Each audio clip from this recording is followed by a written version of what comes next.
Hello friends, welcome to my channel. आज आम सुजी रे एक एमती मिठा बनैबा जहाँकि खाइबा को बहुत टेस्टी लगी थाए। एते सॉफ्ट और जूसी जे पार्टी रे पको पको ही मिल जाई थाए, पूरा गुलाब जामुन परी। एही मिठाटी मु केमिति बनाउछि जानिबा पई वीडियोटी लास्ट जाए देखंतु। एही सब सामग्री मु एठी नै जाईछि। गोटे कप सुजी मु एठी नैछि, गोटे कप चीनी नैछि, गोटे कप क्षीर नैछि, एठी मु नैछि 2 चम्मच मिल्क पाउडर, एठी नैछि रिफाइंड ऑयल, एठी नैछि किछि घियो, किछि गुजराती। प्रथमे आम सीरा प्रस्तुत करनबा। सेथिपाई मु गोटे गभीरिया पैन रे गोटे कप चीनी सहित 2 कप पानी देई किछि गुजराती सेथिरे मु ऐड कर दउची। तापरे गैस ऑन करी एही पैन को मु गैस रे बसई दउची और फुटिबा को छाड़ी दउची। मन रखिबे हाई फ्लेम रे सब बेले सीरा को प्रथमे फुटेबे, तापरे 4 रु 5 मिनिट फुटिला परे एही फ्लेम को आमे स्लो कर दबा। जेहेतु यही मिठार टेक्सचर गुलाब जामुन परी, तेणु सीरा को आमे बेसी मोटा करबानी कि बेसी पतला करबानी, मीडियम थिकनेस रे ही यही सीरा को आमे रखिबा। सीरा हमर रेडी हो गलानी। एबे गैस रो फ्लेम आमे बंद करनबा। एबे आमे गैस रे गोटे पैन बसाई सेथिरे सुजी को भाजी नबा। मु एठी छोट दाना सुजी यूज करची। जदि आपन पाखरे बड़ दाना सुजी अछि, आपण एही सुजी को सामान्य ग्राइंड कर नियंतु। सुजी को आमे जमारू भी डीप फ्राई करबानी, बस 1 रु 2 मिनिट पर्यंत को भाजीबा जेमिति कि यार कंचा गंध पळेबो। एबे आमे सेथिरे रखिथिबा गोटे कप क्षीर को ऐड करिबा। थरकर सब क्षीर दे देबे नाही, प्रथमे किछि देबे, तापर याको टिके मिक्स कला परे पुणे आउ किछि देबे। बाकी जदि दरकार पड़े ताहले आमे आधा कप पानी भी देई याको भलो भाबरे जंती परिबा। एठी मोर मिक्स फ्राई रेडी हो गलानी। एबे रखिथिबा बाकी क्षीर को मु एथिरे दे दउची और भलो भाबरे मिसई दउची।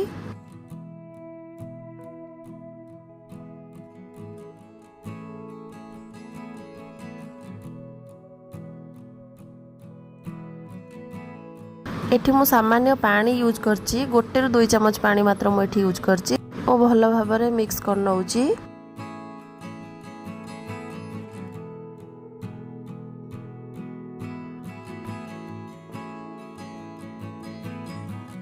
एठी हमर प्राय 8 रु 10 मिनिट हे गलानी। आमे बे एथिरे गोटे बड़ चम्मच गुआ घियो ऐड करिबा, आउ थरे मिक्स करिबा। जेकोसी मिठारे आमे गुआ घियो यूज करंती, मिठार फ्लेवर टिके भलो आसे आ आखी को टिके ग्लॉसी देखा जाए। एठी घियो ऐड करिबा परे 1 रु 2 मिनिट पर्यंत मु एहा को भलो भाबरे मिक्स करूची। वर्तमान देखंतु एहा गोटे डो बनी गलानी। मु एबे हाथ रे चेक कर नउची, पूरा सॉफ्ट बनिची।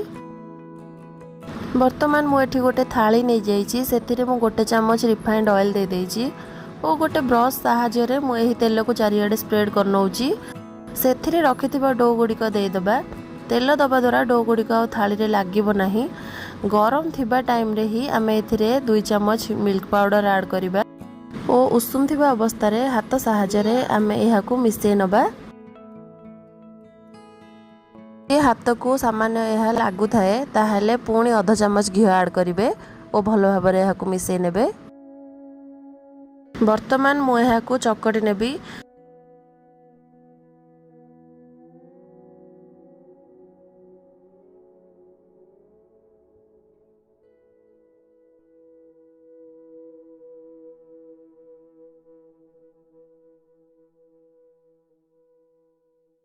डो को से पर्यंत चकटिबे जे पर्यंत यह टिके सॉफ्ट न बनिची। देखंतु एठी मोर डो पूरा रेडी हो गलानी।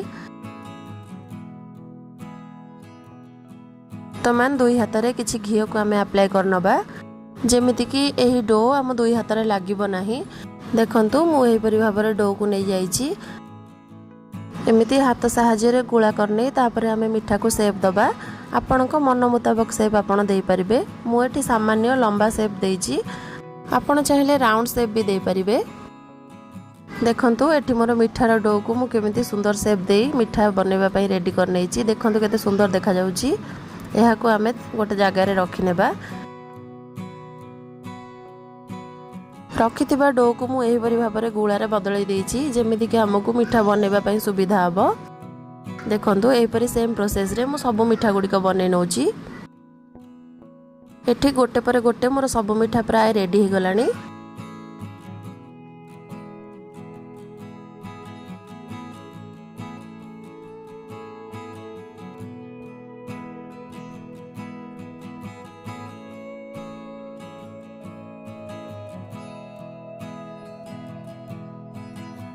देखंतु केते सुंदर देखा जाउची।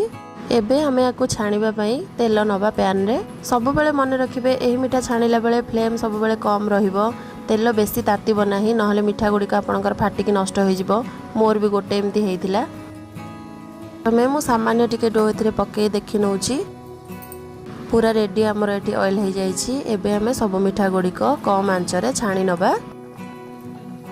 सब बेले मन रखिबे बिल्कुल अधिक मिठा केबे भी मिसई की एकाथरे छाणीबे नाही, नहेले मिठा को मिठा बाजी यह सब नष्ट हो जिवो। जेतिकी दरकार सेतिकी मिठा ही आपण छाणीबे।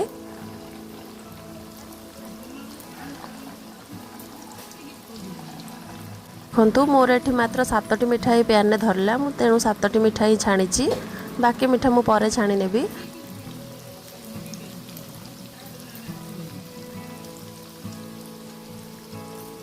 गैस रो फ्लेम को सब बेले सिम किंबा मीडियम रखी ही मिठा को छाणीबे, जमारू हाई फ्लेम देबे नाही। मझिरे मझिरे गोटे चामच साहाय्य एमती गोळेई नउथिबे, जेमिति कि मिठार सब साइड गुड़ा भल भाबरे छाणी हबो और भल भाबरे मिठाटी सिझिबो।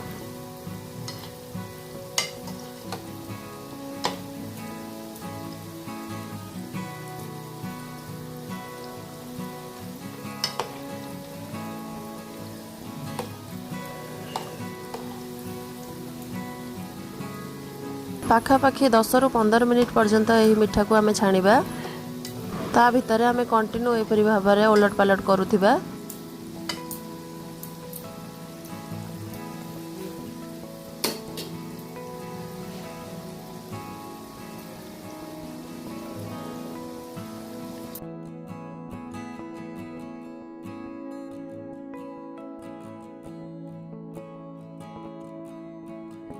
देखंतु मिठा गुड़िक मोर एठी केते भल भाबरे छाणी हेउची, बहुत सुंदर देखा जाउची।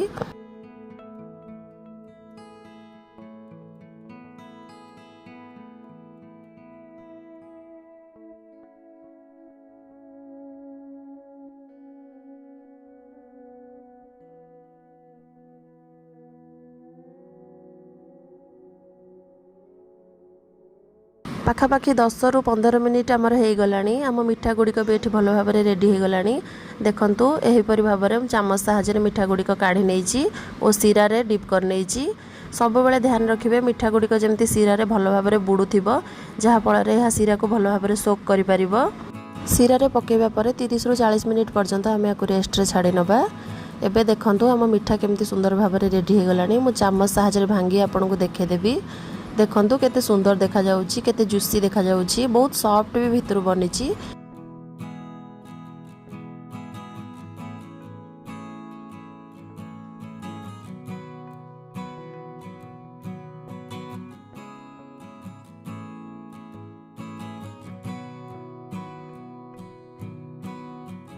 मो हाथ रे चिपुड़ी आपनको देखे दउची। देखंतु केते नरम मिठा बनिची। हमर सीरा भी भल भाव सोक कर नेइची।